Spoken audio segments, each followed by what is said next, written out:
The steamship Hungarian is remembered as one of Nova Scotia's greatest marine tragedies.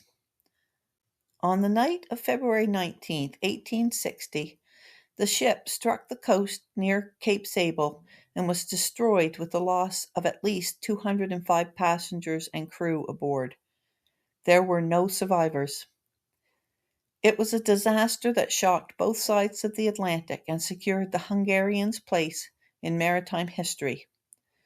But this video isn't really about the wreck of the Hungarian. It's about the men who sailed her. 3 months before the Hungarian was lost, members of her crew performed an extraordinary rescue on the stormy waters of the Grand Banks.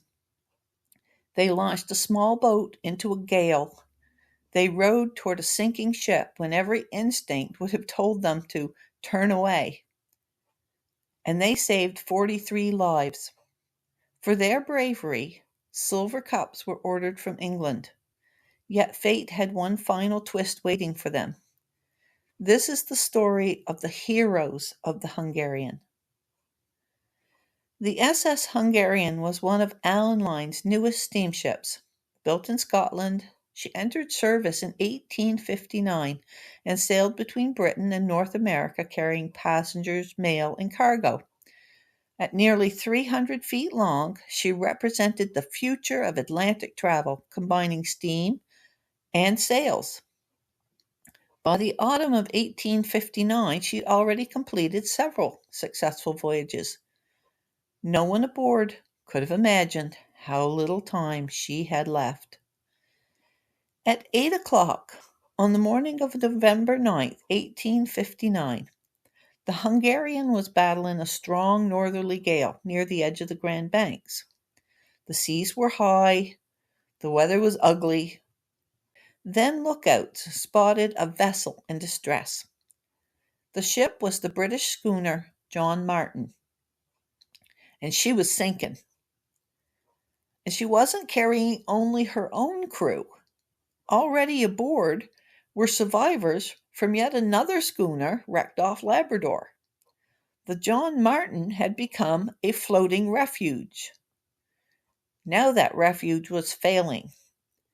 Captain Thomas Jones aboard the Hungarian made a decision. A lifeboat would be launched into those seas went 7 men. Among them were Chief Officer William Hardy and Third Officer Richard Porter. So imagine the scene. The Atlantic in November, a raging storm, a small boat rising and falling between walls of water. One mistake, one wave, one snap door, and the rescuers could easily become victims themselves. Yet they pressed on. Trip after trip, they ferried passengers from the doomed schooner to the safety of the Hungarian. There were women, children, sailors, families, 43 people in all, and every one of them was saved. Then came the moment that nearly claimed one of the rescuers. While helping passengers aboard the Hungarian, Chief Officer Hardy was knocked overboard. This was a terrible complication because Hardy couldn't swim. In the chaos of wind and waves, he found himself in the sea. For a moment, it seemed that the hero of the rescue might become its casualty. But Hardy managed to grab a rope and haul himself back aboard. Cold, exhausted, but alive. The rescue was complete. The Hungarian carried the survivors safely to St. John's, Newfoundland. News of the rescue spread. People spoke of courage, of seamanship, of men willing to risk their own lives for strangers. The rescued passengers wanted to show their gratitude. Silver cups were ordered from England. The rescuers would receive gifts commemorating their bravery. It must have seemed the beginning of a proud chapter in the ship's history. Instead, it would become one of the last. Just over 3 months later, on February 8th, 1860, Hungarians sailed from Liverpool, England on another Atlantic crossing. Among those aboard were many of the same men who had carried strangers to safety during the rescue of the John Martin. This time there'd be no ship appearing through the storm, no lifeboats arriving, and no helping hand. On the night of February 19th, the Hungarian wrecked off Cape Sable, Nova Scotia. Witnesses on shore watched helplessly. The seas were too violent for rescue. Passengers and crew clung to the masts as the Atlantic battered the ship to pieces. When it was over, everyone aboard was dead. And so the silver cups never reached the men for whom they had been ordered. The heroes who had saved 43 strangers from death at sea, themselves lost before they could receive the symbols of that gratitude.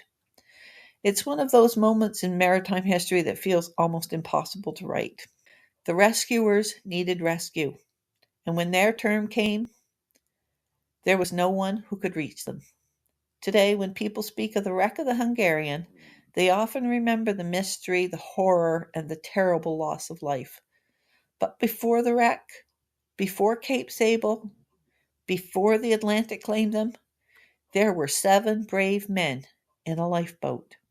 7 men who looked at a sinking ship in a storm and rowed toward it instead of away. And that's why they deserve to be remembered as the heroes of the Hungarian. Until next time, stay curious.